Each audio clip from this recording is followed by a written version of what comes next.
Welcome to the next episode of the Jungle Hockey Podcast presented by the Hockey Podcast Network. I'm here as always with my co-host, Mr. Joe Kuchaslo, and with a very special guest today. We have with us Jereymi Longpre. He is the owner of the Fitness Lab in Mission, owner of Up North Athletics, and the host of the Northstar podcast. Jereymi, how are you? I'm good. How are you guys? That was dope intro there. You guys are pros at that. Mine's pretty simple, man. Mine's like, hey, welcome to episode 24 of the Northstar podcast. There we go. That's my intro right there. Well, usually we got like stats to read off from the guy, like his playing career and stuff like that. You guys, I don't really have many stats, man, but I got some baseball stats, but that's pretty much it.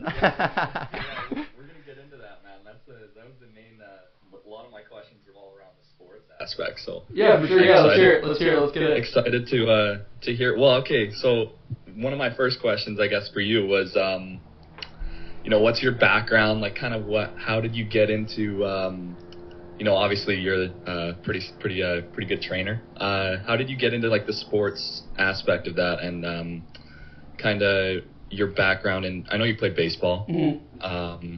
Your background in sports and like what it's done for you to shape your career now. I think the biggest thing with the sport atmosphere for me was like being able to have the opportunity to play the sport and understand what it takes to also play at a high level. I think a lot of times, and I'm not saying that trainers that have never experienced that don't have the experience to be able to understand that, but like when you go through it and you have to train every single day and you're going to practices and you're playing games and you're like, you know what it feels like for the other guy that you're helping. So like when I'm helping an athlete, I know what they're going through. I understand what they're going through. It doesn't matter if you're playing hockey, baseball, basketball, whatever. Like you're going through a sport at the end of the day, and you're going to have to practice it and you have to get better at it. So I think for me, having that background really helps because I can relate to the athlete a little bit better too. Not every trainer has had that opportunity, and I still think there's amazing strength and conditioning coaches or sport coaches that can still help and do that, but I just find that being an athlete really has helped me to relate to the other athletes that I've been able to help too. So okay, yeah, it's interesting because a lot of our trainers, I've had the experience as well, where these guys don't really know much, like for hockey at least, they don't really know much about the sport itself, and then we're just doing like some bodybuilding exercises that don't really apply to the sport. So it's interesting to hear that you can like kind of shape workouts around based on like kind of what sports like the athletes playing. So I really like that, especially what you guys are doing at the fitness lab there. Yeah, it's like I think the biggest thing, man, at the end of the day is like it's not like we're doing also anything like that's not out there, right? I just think it's just more of the practice of being able to understand when someone comes in and they have a very specific goal. You're going to have to treat them a little bit different than if it's just an everyday kind of person going in, right? So it's like when you had said, you're doing bodybuilding kind of exercises, strength training, it's not that per se, quote unquote, that's going to be bad. Like I would say a trained athlete is better than an untrained athlete when you're doing your exercises, but there's a way also to you can approach it where you can have an athlete come in and be able to train them a little bit differently so that they're going to be better at their sport. But I always say, and I've heard this from many coaches too, it's like really the best way to get, like the best thing you can do to be better at your sport is just practice your sport. So like being on ice, shooting, doing all these things, like that's going to make you a better individual at your sport. But the strength training and all those other things are going to help you be able to become a little bit faster, a little bit stronger, and that's going to kind of improve your game as well. So I agree with you. Yeah, okay, well, I just kind of want to ask a little bit more about your baseball career itself. Like, was baseball the only sport you played, or how far did you go with it? What was just your whole kind of career playing experience like? So, for me and baseball, since probably I was, I played baseball for a long time. I think 15 years I played. Yeah. I want to say. So, like, baseball is a little bit similar, like, to hockey where, you have, I don't know what it's called nowadays, but, like, when I was growing up, it was, like, Pee-wee, Bantam, all that. Now it's, like, 15U. They don't even use all these names anymore. Yeah. So, when I was probably in about, I want to say, like, grade 7, grade 6 is when I started playing, like, you would say rep. So like whatever you play, rep hockey, rep baseball, right? So those few years like really led up to when I played for the Abbotsford Cardinals, which are, I would say, like it's the highest you can play in Canada pretty much, or in BC when it comes to baseball, like the highest league you can play. PBL? Yeah, PBL. Yeah. And then from there, I also at the same time was doing Yale Baseball Academy while playing with the Cardinals. Okay. So like I would like practice at school, and then I would go have a practice with the Cardinals. So like I was doubling up. But like that's the thing, like I don't think a lot of people understand that over that many periods of time, like it puts a lot on your body. Like when you have to do 4 or 5 hour practices plus a workout plus this, like it puts a lot on your body. I had a lot of injuries after, like at the end, kind of in grade 11 and 12, which really sucked. And then I ended up playing 2 years of college. My first year of college, a week before season, I tore my meniscus. So I missed that whole season. I was supposed to be a starter as a freshman, playing. What position were you? Outfield. Outfield. Okay. Yeah. So, and the thing with baseball, and like I guess is similar to hockey, is like once you kind of master a position, you stay at that position. It's not like you're going back from forward to defense and all that stuff, right? You're not gonna go play goalie one game and just like hope for the best. So. Baseball a little bit, you can be more like what you call a utility guy, so you can kind of play like a little bit of everything, right? You can play a little bit infield, a little bit outfield. Like you're not the best at those, but you're good at them, so you can do it. So yeah, when it came to that, like that's my career of how far I went. Obviously the goal was always to play in the MLB. Like most guys are playing hockey, most guys that are an athlete, like that's your end goal at the end of the day. But and not to discourage anyone, but it's hard to get there. It's not. That's why it's not everyone does, right? So. Did you have any buddies that made the jump, or? Yeah, I have. I actually have a buddy. It's funny. I'm gonna do a podcast in a couple weeks with a guy that I played. His name's Carter Lowen. He got drafted by the San Diego Padres. So. Oh wow. Nice. He's playing. I think he was playing Double-A this year. But like that's the thing with baseball. So like. If I say this and I'm wrong, just let me know. HL, that's like the league right before you go to NHL, correct? Yeah. Right? Like AAA, right? Yeah, so for baseball, it goes low A, high A, Double-A, Triple-A, then the MLB. Yeah. So it's like, like a lot of guys will get drafted, they'll play like low A, and they're quote unquote still drafted, but they're still 4 leagues away until making like the show, and I'm just like it's crazy, man. Baseball is like nuts, and you have like 50 guys on a team. So it's just it's cool. It's cool how all these different sports all play kind of its part, but they pretty much have the same goal at the end of the day. So yeah, I think baseball is definitely one of the hardest sports to climb the ladder and eventually make it up there. Dude, it's a grind, man. Yeah. Well, it's just like you guys know Noah Juleson? Yeah. You guys heard the name, yeah, right? Oh, of course. I trained with him last summer. Okay, cool. I skated with him. Yeah, like I know. Like last year, it was. I'm pretty sure last year was his year where he played the most NHL games that he's ever played. But like he was, again, like I know that he had a few injuries and stuff like that. But like same thing, he just going up and down, and that's really tough, man. You gotta like really be like wanting that as your goal, and you really want to like it's. And I know he's had a few injuries too, so it's one of those things. Like being an athlete, I think a lot of times, it looks cool when you're watching it on TV and you're like, oh man, it must be like you're getting paid millions of dollars, but it's like, dude, your careers are not usually that long, and second, like it takes a lot on your body, man. There's a lot of sacrifice you got to make. So no doubt. Some people don't even get that big contract, right? Like at the end of the day, sometimes it might not even be worth it. Yeah. You get in baseball, you don't get your big contract till you get a certain amount of years in the MLB. So it's like the monetary value might not even be there for you if you get hurt. Well, exactly, right? Like, you tear whatever, and you tear, like, baseball is like not knee, but elbow, knees too, actually, but, like, hockey, you would say, what, shoulders, concussions, probably, what else is pretty common injury? Hips. Okay. Yeah, there's been a few major hip ones, but, I mean, I think head injuries and, probably shoulders and knees as well, like ACL, MCL. Okay. Why hips recently? Like, what's changed? Well, for me, I'm a goalie. Okay, so a little bit different. So I'm always in my crouch, right? My hips are just in shambles, man. There's just been a couple major players lately that have had like big hip surgeries. Like I believe that's what Jack Eichel went through, and a few years before Nicholas Backstrom did the same thing and never really ended up coming back. So it's just a really it might not be as common, but when it does happen, it's like one of the most detrimental. What have you guys seen change in hockey in the last few years? I'm gonna put you on the hot seat. Like the game, how the game has changed.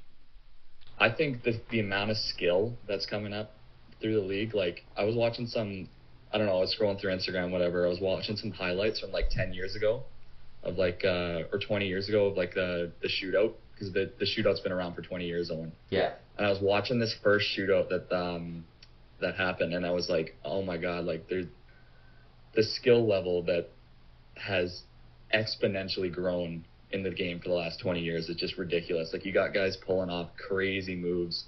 Like the Michigan isn't even that big of a deal anymore because of how I know. Do you know what that is, Jeremy? No, I don't know.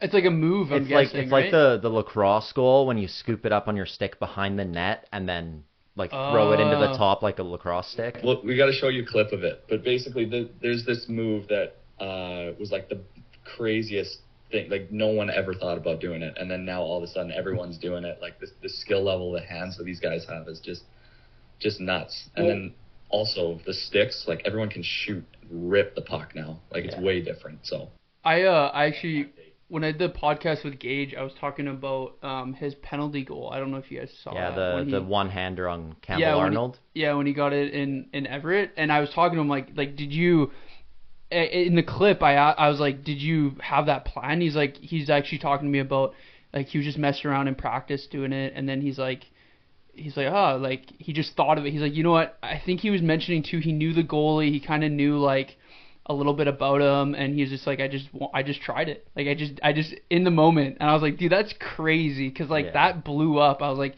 that was a sick goal, and I'm like, that's just something that you don't even think of at the end of the day. It's just like super cool that you don't know what's going through the athlete's head when they're doing it, right? Yeah. I can't really relate to that because I'm the goalie. I got a rebus going on, so maybe ask Owen about that. Just coming up with a move on the spot there. I think the Michigan is definitely the type of goal you might see Gage score one day. So yeah, like that seems like it's up his alley. But cool, man. Another thing that I think about the way the game has changed, like what Joe's talking about the skill, is kids are just so hockey obsessed these days because you kind of have to be to make it. With like the way they're training kids is drop every sport and just play hockey, and kids want to skate all day long, and they're working on their hands, they're working on their shot, they're working on all the clips and the highlights they see, but a lot of them are spending a little bit too much time on the ice and less doing off ice things. Whereas I mean, that's why you see the skill increase, but a lot of young guys are having a lot of major injuries early on because they're probably spending too much time on the ice and not enough off-season training. But as far as the skill jump, back in the day, you have guys who in the off-season don't touch the ice once. And you have guys smoking cigarettes and drinking beers in the dressing room. Like, that stuff doesn't fly anymore. Like, the way these guys treat themselves is top-notch. So I think that's another big difference there as well. Actually, you know what? I never actually mentioned this.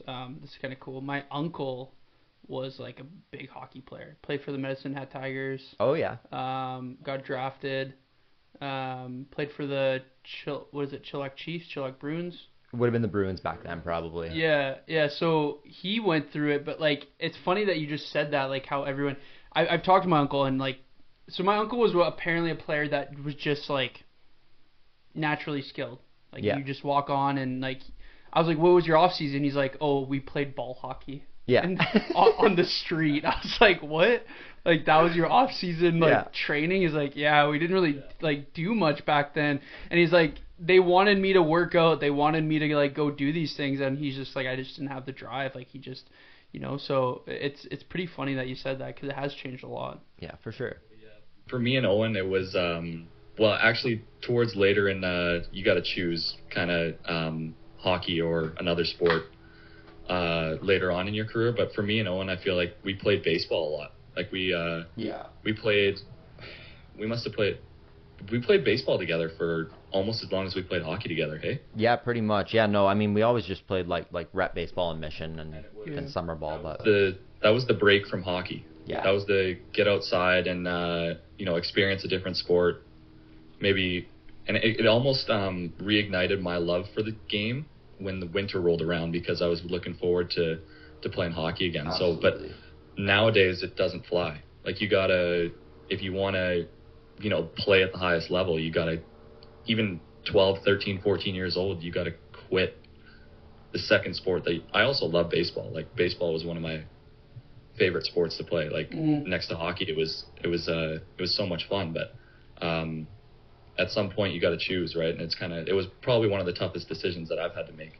Choosing between baseball and hockey was pretty detrimental to me. Like I tried to hold on for as long as possible, but at the end of the day, you got to choose the one that you find the most love for. And I guess I'm happy I chose it, because that's what I'm doing down here. Yeah, no, it's crazy how the game's changed. So. Yeah, I think the big thing too is like when you're saying about investing your time, it's like, the risk to reward for doing it is like really high, because I'm not saying like, I'm not trying to put anyone down here, but like not everyone's gonna make it. Okay, not everyone's gonna make the show. Not everyone's gonna like get to the NHL, all that kind of stuff. But the amount of time and investment that you got to think someone puts in just to get that contract is crazy, man. Like it's the amount of hours and things that and I see it, man. I see the kids that are like doing their in-season training and then they go off-season. It's like it's yearly. It's not. There's no like break. If you maybe a week at the end of the summer, maybe. But even like talking to gauging them, it's like they're back home for a bit. They obviously are doing some training still, but they're still doing something. They maybe some go golf or whatever. Yeah. But yeah, man, it's nuts how everything is now. It's like very regimented, and but I think that's also why the game has become so much more like faster paced and things like that, because there's so much more research and availability to do those kind of things now. So I agree. So when it comes to the end of your baseball career, so you played 2 years in college, you were hurt the 1 year. How do you transition from that into your fitness journey, becoming a trainer, and getting to where you are today, where you're the owner of your own gym and you have all these other things going on around your company and your brand? Yeah, it's it's pretty cool, man. Like when I was in college, about 20. Oh man, I gotta think here. 2017, 2016, roughly, is when I was in college. And the 2 years leading up before that, I was, we'd get introduced to working out. Like, so that was about almost 10 years ago. And there was still like good training and things like that, but it wasn't. I find like it's really evolved in the last 5 years, and a lot of people have really taken the step. And I see younger and younger kids nowadays starting lifting earlier. So like I see a lot of kids now starting at like 12.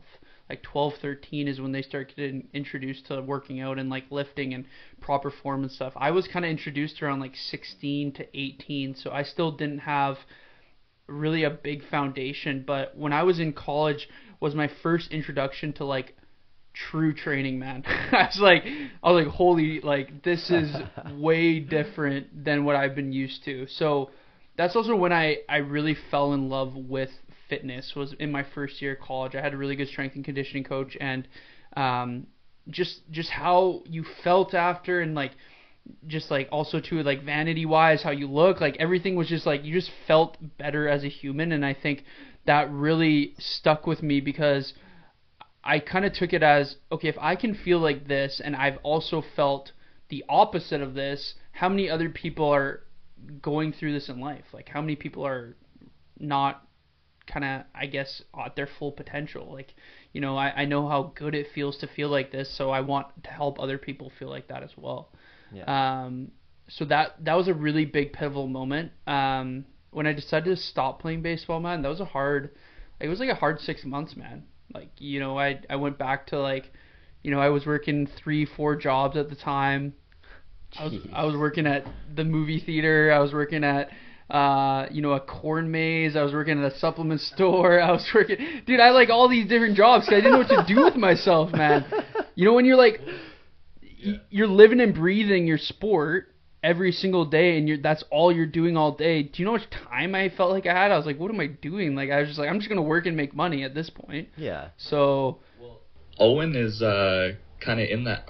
You kind of feel that a little bit, Ellie, because you're done. You finished playing hockey. Obviously, you're 20, 21 now. Yeah. Like, do you feel like you're in that kind of zone right now, or like how's it going? I mean, a little bit. I think that I've done a good enough job at staying kind of connected with the game that I felt okay. Like, I mean, realistically, like, I'm not like dying inside wishing I was playing hockey right now. I'm pretty happy that I have some time for school and some time for other things.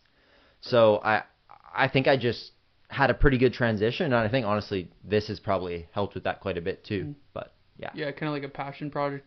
Yeah, I think like the big thing about it is and I think a lot of athletes go through this because, like I said, when you're doing it every single day and you're doing it for multiple hours and like all you're really doing is playing and then resting and then playing and then resting and eating and working out or whatever, when you switch that, you kind of have to almost find a new identity in a way, right? Because you kind of identify more as like, I'm an athlete, I play hockey, I play baseball, I do these things. So it's a really big shift, and it's a really big mental thing. So yeah, for that period of time, I was trying to kind of like, what do I do? Like, I didn't like school, man. The only reason I went to college was because I wanted to play baseball. I didn't go there to really like. I had to do courses to be able to play.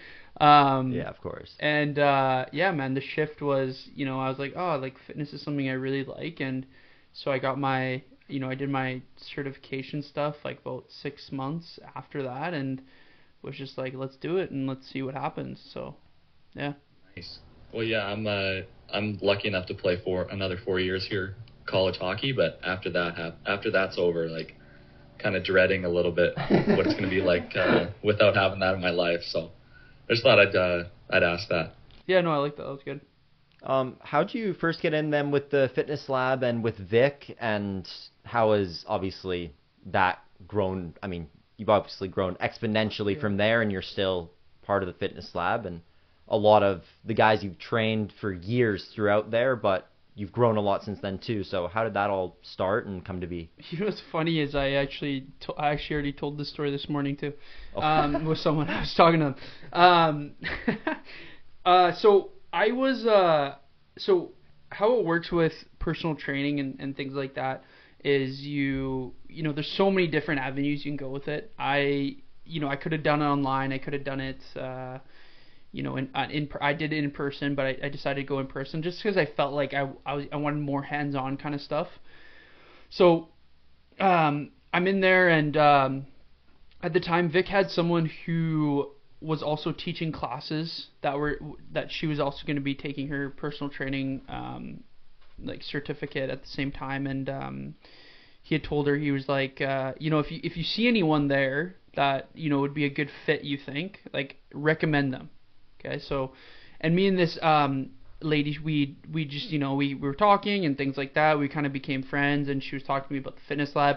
I had never heard of the fitness lab at the time. I always lived in Abbotsford. I never heard of the fitness lab ever. So, when she said, yeah, you should go check it out, I was like, okay, like, and at this time too, I was bodybuilding, like splits, like I didn't know any of this kind of training that I was walking into, and I remember going to the fitness lab and meeting Vic for the first time, and he was like, yeah, this is like what we do, and I was like, oh, this seemed pretty cool, like, but then there was like no machines there, so I was like, well, like, what do I, like, I don't know how to work, I don't know how to train someone without a machine, like, that's all I do. So I started doing youth camps. That was my first thing. Like, I started training youth and like learning how to do that and like helping them, and I remember as I'm working, like, Vic's showing me like different exercises. He shows me a curl press, like just normal curl press. I was blown away. I was like, what do you mean adding 2 exercises together? I was like, I just know how to do a shoulder press or a curl, not together. Like, this is so much more time efficient. So, like, just stuff like that, man. Like, that's a funny story that me and Vic still talk to this day, like, where he, like, tells people, like, you know, when I came in and I was just blown away, like, that you could do 2 exercises in one. So, yeah, it's been a ride. I've been there. I'm going to be there now. Oh, man, 20... So maybe like 8, it's been like 8 years now. We're going to be... Well, dude, I was going to say, I remember the first time in minor hockey with Mission that we went and saw Vic. Yeah. It was like hockey-specific fitness lab training. Yeah. And I was like, that was back in the day. That was when it was only, you guys didn't even have the unit beside. Yeah. It was just the one unit. It was a long, skinny, basically, room with the grass on it. So that was like a while. That must have been, was that Bantam, Owen? Yeah, that was first year Bantam for us, so we would have been 14. It would have been 2015. So 7 years ago. Yeah, I got there 2017.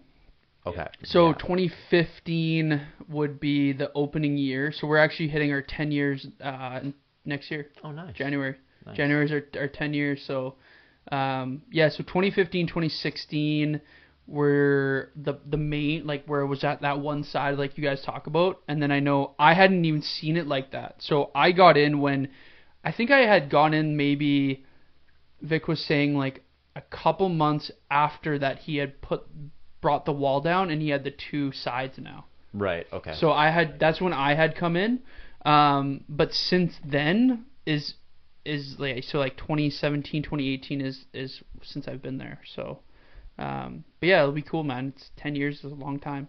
Yeah, for sure. So we were just talking about it the other day too. So. Well, I think that year that you started was actually like the same year that I started going to those like youth hockey ones after school with like Abram, and then eventually in the summer you have guys like Gage, Bailey, and a lot of other hockey players. So how crazy is it going from starting off doing the kids camps to now you're training? I mean, you've seen Gage wearing a Nikita Kucherov shirt while training to now playing for the Tampa Bay Lightning. So how crazy is that, like, growth between like the people you train, like who are maybe some of like the guys in the off season that are like the highest profile there? It's you know what, man, it's like, and I gotta, you know, like, I've only trained these guys a handful of times, but like Vic is like the man. I gotta tell, like, he's the guy who's like done the most with them, so I want to make sure that's very clear too. I don't want to take any of that kind of no like worries. he like, I've maybe filled in and things, like, obviously I'm also too more like, I like to do the nutrition stuff. There has been times when I have trained, but you know, the thing that's really cool to see is that you know, I have a funny story with Bailey too, is when Bailey was playing for the Giants, kind of coming up, he was getting he had an injury, and at the time Bailey didn't even work for any of the fitness labs. So he was a he was a player. Yeah. So I remember I had met Bailey and we had sat down. I talked to him about nutrition, and he's like, and we talk about it, and he was like following whatever and all these different things. And then, you know, a few years later, now he's working there. Now he part owns the Abbotsford location. Like, it's cool to see all these things. Same with Gage. Like, I knew of Gage because Vic had chatted about him before, and then I had, you know, met him, and I had, you know, talked to him a little bit about nutrition and things like that. And, you know, over the years, it's just cool to see all these guys, you know, even if they don't play anymore, or, you know, they're, you know, just doing their thing. Like, it's just cool to see how much growth that they had, not just as an athlete, but as a person too. Like, you know, when you're younger, you're kind of a little shit, so it's kind of cool to, you know, see, like, these guys grow up, like, and not be little shits anymore, like actually an adult, and like you can have a conversation with them and they don't give you attitude anymore, and they actually kind of look up, like they respect you a little bit more.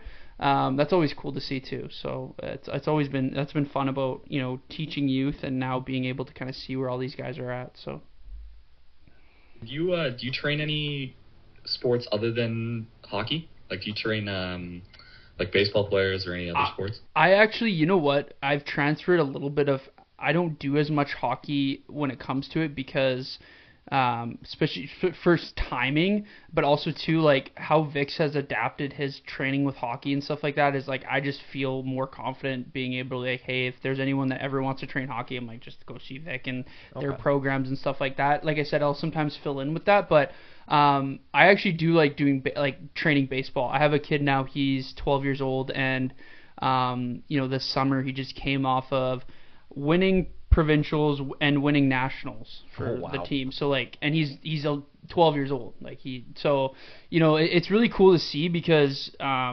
lot has changed even for so you throw 11-year-old and you throw him some weights, like he's gonna obviously change and adapt, right? Obviously we're doing different things that to introduce to get more of a foundation, but that's been cool. But I also do, you know what, man, I really like helping average day people too. Like athletes are cool and all and it's fun, but training everyday people, man, it's like it's a lot of times there's more almost maybe more of a challenge.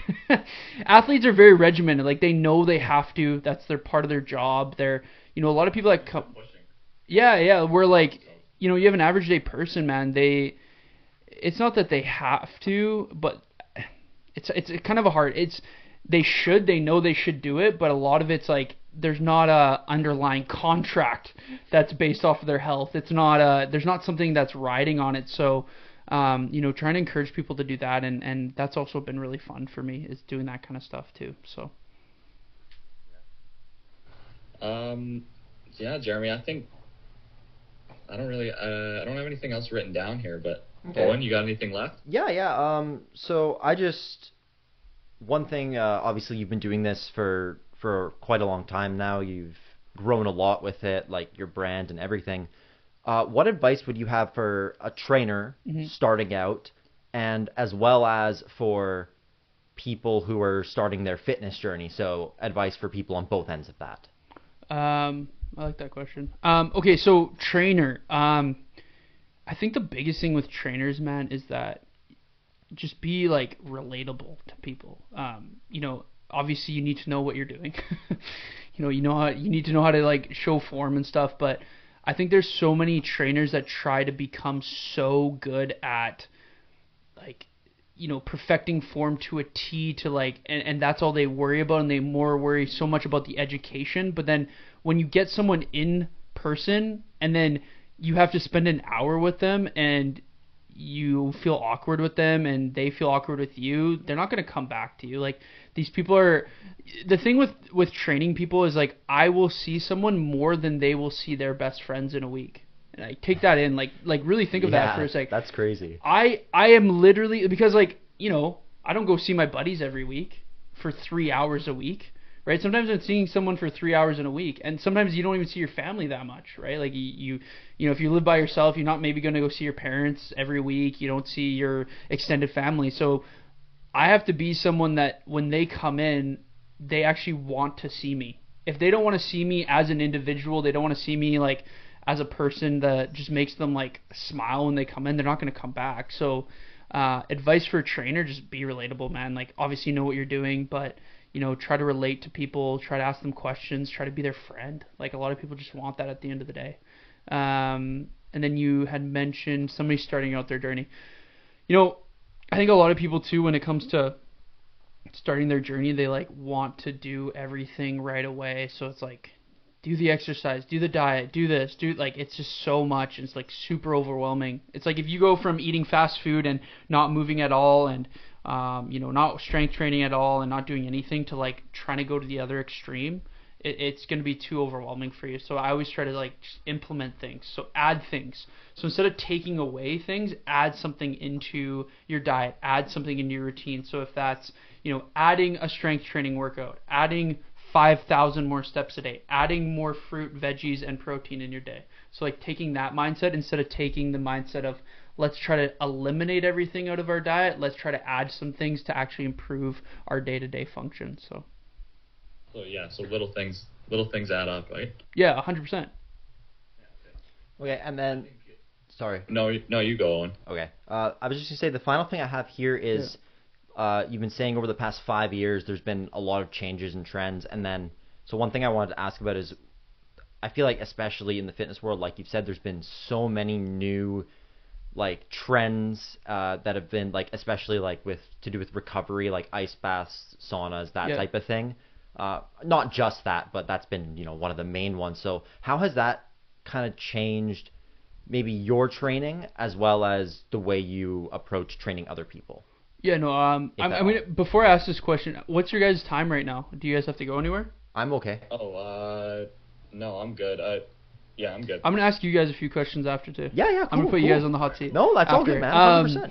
So, going to training modality. So, I think the biggest thing, man, in the last 5 years is I think a lot of things are also being debunked, and a lot of people are kind of cutting out the BS. Like, there's still a lot of... Don't get me wrong. There's still a lot that needs to be done and changed, and there's a lot of misinformation still. But I think there's a lot more people getting on the wagon of trying to reduce the misinformation, right? Okay, yeah. So when it comes to that, I think that's a really big shift. When it comes to like the cold plunges, the saunas, the things like that, I think a lot of it has a lot of hype at first. Don't get me wrong. I think these are very beneficial things, but I think sometimes when we're sold something super quote unquote sexy. So what I mean by that is like, you're not going to worry about the strength training or the nutrition or that, but, I'm going to make sure I'm going to hit my cold plunge in my sauna, but whatever about the nutrition and the strength, because it's boring, right, man. Like it is at the end of the day. It's mundane, it's boring, and you just got to be consistent with it. And, it's really easy to sell a really cool idea. And dude, it's really hard to sell to eat your fruits, veggies, and protein. Like that doesn't sound cool to do. Right. But like in all honesty, that's what you need to start with. And you need to start by doing some strength training. You need to start by going for walks. Like those are things that are gonna help you, but it's not something that's super like cool and trendy. So, and I think too, at the end of the day, it's trying to get to that point where you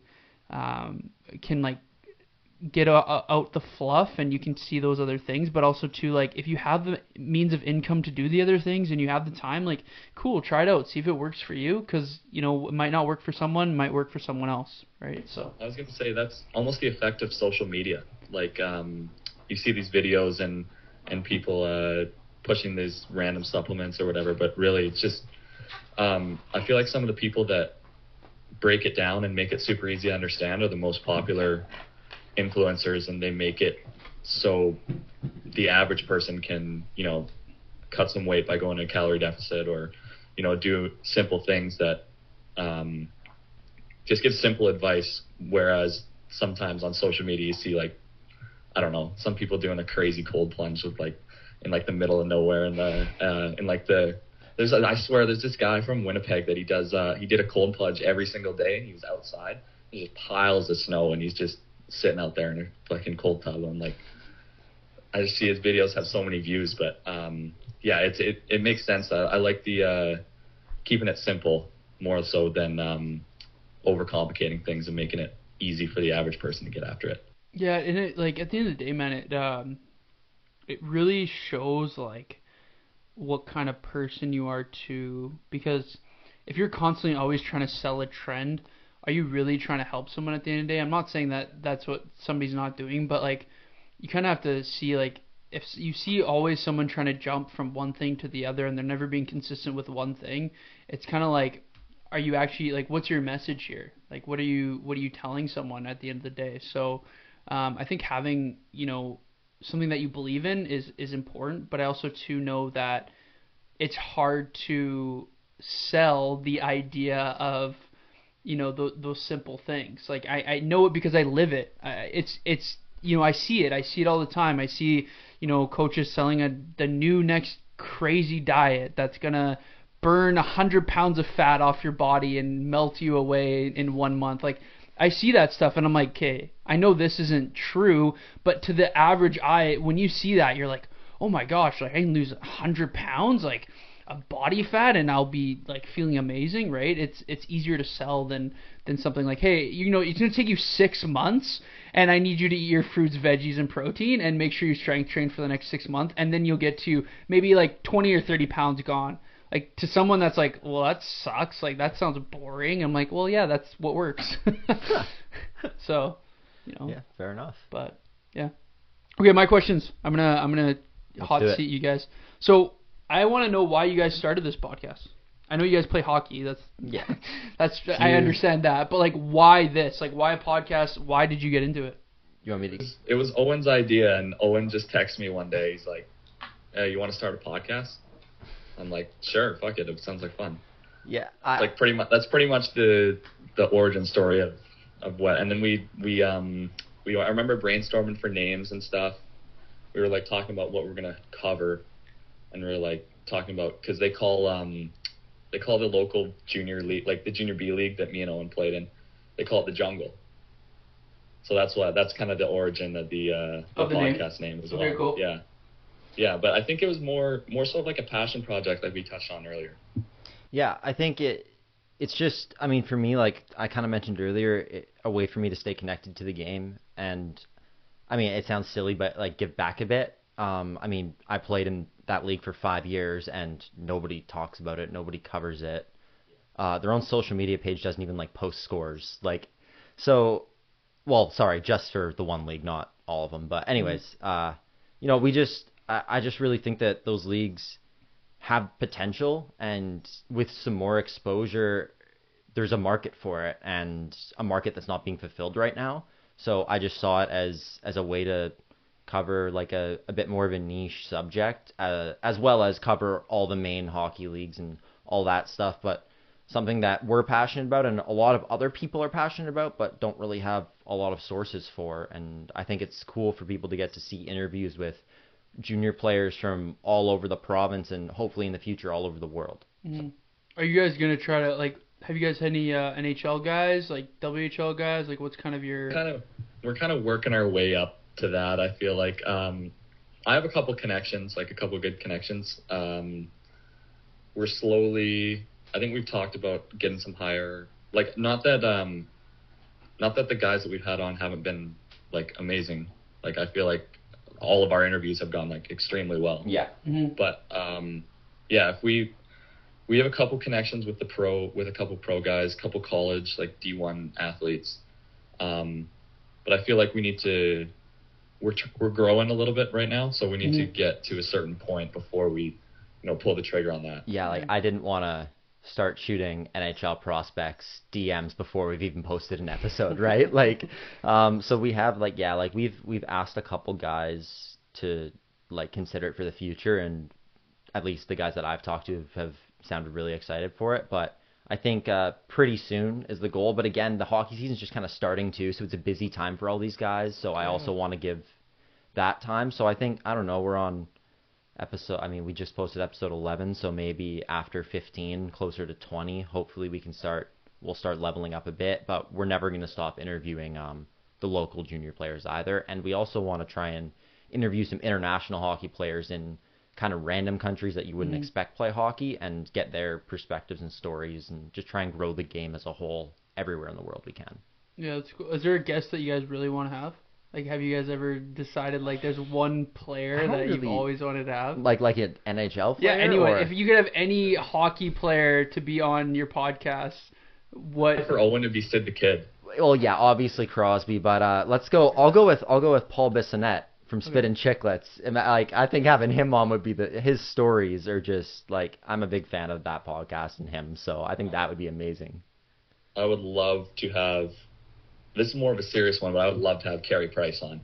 That would be... Well, he's a BC guy. Yeah, he's a BC guy. He's been through it all. Like, he's been through literally everything. So yeah. I think he would be an unreal podcast guest. That's a great one. I think he does that stuff. That's a great one, though. That's a great one. Yeah.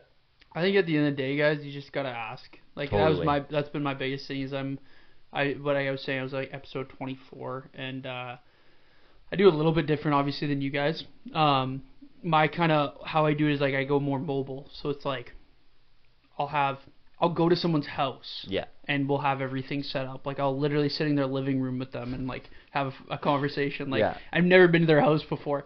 But, like, that just leads it. And I think what you guys do is good because if you have them in a place where they feel already comfortable in, like it's going to set a better tone for the interview too. But I think my biggest thing that I've learned with it is like, the worst thing they say is no.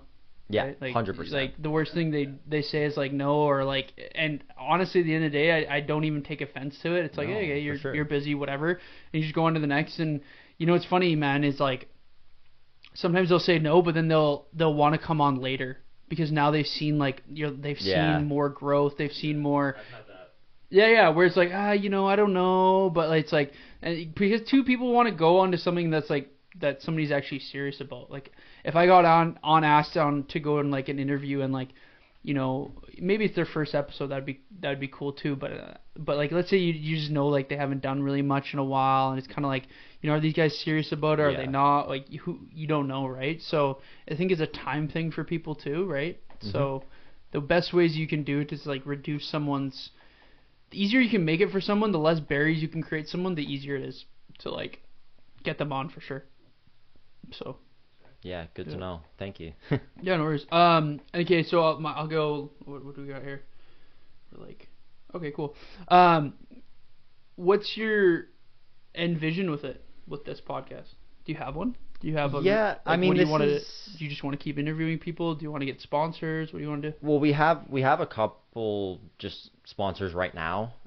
Just early on, just a couple advertisements and whatnot. But I think at the end of the day, our goal is to just go as far as we possibly can with it. Like we've been really consistent. We've both been really dialed into it, really excited about growing it, and it's been growing consistently. Yeah.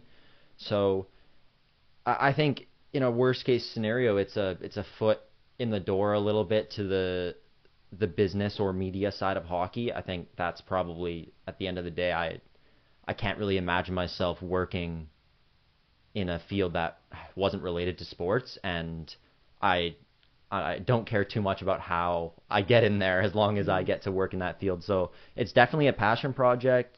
It's definitely keeping us connected with the game, and we are doing it to grow the game and just have fun. But at the end of the day, yeah, like I think a foot in the door or just building connections in the media world.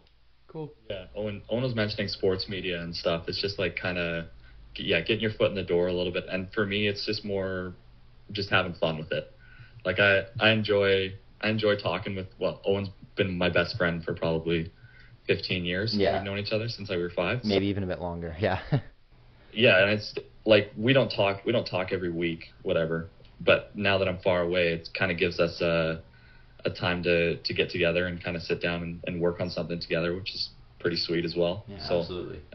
I think that was another big aspect of it. But you had mentioned advertisement. What have you guys done? Like how did you guys get those? So we had a company message us on Instagram after our first couple episodes called the Hockey Podcast Network, and they've been amazing with us so far. So they basically just reached out and asked if we wanted to kind of be a part of their team, and set up a DraftKings and a BetterHelp sponsor. Oh, cool. And so there's ad reads every episode, and then they've help us out with just any issues we have or pretty much anything we need.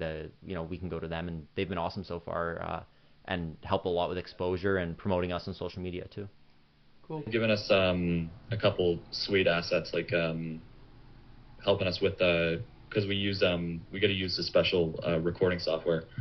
They helped us with that, and they've also helped us with like the photo editing aspect of it and cool. and stuff like that. Yeah. So it's been pretty solid partnership so far. Yeah, for sure. Cool. Yeah, no, I haven't done any really like anything crazy when it comes to that stuff personally. I'm just always interested to kind of hear. Like I usually just will call someone or text someone or whatever and say, hey, I'll come do a podcast. When does it work for you? And I think the cool thing about social media too and Instagram is if you can have the person that you had on your podcast also share it or like be collaborated with them, so then it goes on their page too. Some people don't like to post, which it is what it is, but even if they get to share it or they share it with their friends, like a lot of it is word of mouth at the end of the day. Like, totally. Exposure, obviously you got to be posting consistently and showing that you're actually doing these things, but I think exposure is really huge. So I think sorry, the hockey teams, like if we interview a guy from a certain team, then the team will repost it on their story, and then the team usually has a couple thousand followers, and we'll gain like 5 or 10, maybe 20 followers from a certain post. So that I agree, it definitely helps. Yeah, that's exactly what I was gonna say. So yeah, cool. Well, guys, how do you guys do your? Do you guys have like a finisher? Like, what is your? Not really. I mean, we just kind of just thank you so much for your time and for doing this with us, and this whole setup, everything. This has been amazing. It's been a really cool experience. So just yeah, no, sure. I think it's I wanted you guys to like try something different. Like I know, like when we initially were chatting about doing it, I was kind of like, what would be cool is if we did like a little bit of a collab where you guys can, I know obviously you're at home, and I mean not at home but you're away, but yeah but like get in a studio and kind of see, like, because I think it would be cool for you guys too, like you probably, I'm guessing too, like eventually want to maybe have like a little place if somebody comes out or whatever where you can have some people and kind of do a little podcast too, right? Yeah, so for sure. I always try to like do these opportunities, and this is kind of what I've been trying to do since I've started my episodes too. So it's pretty cool, man. It's cool. I'm happy it worked out actually. So I want to come see the crib, man. I gotta come in there and maybe get another episode in. Yeah. So this is like, so this is not actually even my place, man. This is the guys I work with, Graham and Calvin. They're awesome. They help me with all my stuff, and this is Calvin's place here, and he has a little setup. And like I said, I actually don't usually do stuff here. Like this is kind of a, I've maybe done it a few times. We usually try to go mobile with people. That's just like my niche, is like so I've gone to like North Vancouver, man. Like somebody who lives in North Vancouver, they're not going to want to come all the way to Mission just to do an hour podcast. Of course, yeah. So if I can go drive out to them, go do the podcast for an hour and a half, they're still in North Vancouver, they can do whatever they need to do. And I have like some business owners, man, that like I've been pushing, man. I'm like, hey, like when's our podcast? Like some pretty bigger names that are a little bit busier to do. So I've done them in restaurants, I've done them in people's houses, I've done them in clinics, I've done them in, like you name it, man. I've done in a lot in different places, so it's pretty cool like that too. So that's awesome. Well, thank you so much for everything. This has been amazing. Yeah. Thanks. I can't wait to come see you. Like you said, I can't wait to come see you, and maybe we'll link up again when I'm back in person, maybe. Yeah. When do you come back? December, I think my flight's on December 13th. And how long are you here for then? For about a month. Okay. Oh, okay. And then you go back to school? Or I mean, not back to school, but back to play? Back for second semester. Yeah. And I think it's January 6th or something. Okay. Yeah. So I got a little bit of a chunk there. So we'll sort something out. Yeah, usually December too, and like winter, man, things kind of slow down for fitness too, and like I think everyone just slows down obviously with the holidays, right? So but yeah, hockey's in full swing, so it'll be a busy time for the podcast. Yeah, you guys are gonna have to, well, and because you guys are guys, then do guys come back home for the like for the holidays usually, or they're playing full season? It kind of depends on the level they're at, and the length of time they stay also depends on the level they're at or where they're playing. I think I got an 8-day break when I was in junior. Yeah. I think, I was back for about 8 days for Christmas, and like I had to leave on Boxing Day, like the day after. So some breaks are definitely shorter than others. Cool. Well, guys, I appreciate your guys' time too, and I'm glad this is actually my first collab podcast. Oh, sweet. Well, us too. So. Yeah. So this is like, I've actually, taken the idea once we chatted about it. I'm gonna try to set up another one too with someone else that I know too. So. Oh, nice. Yeah, I think it's just like, I think it's cool, man. Like if you can build each other's brands, like why not, right? Totally. At the end of the day, like it's not gonna hurt me doing it and helping out someone else, and your audience will see it, my audience will see it, everyone kind of benefits from it. So it's really cool. Yeah, that's good. Yeah.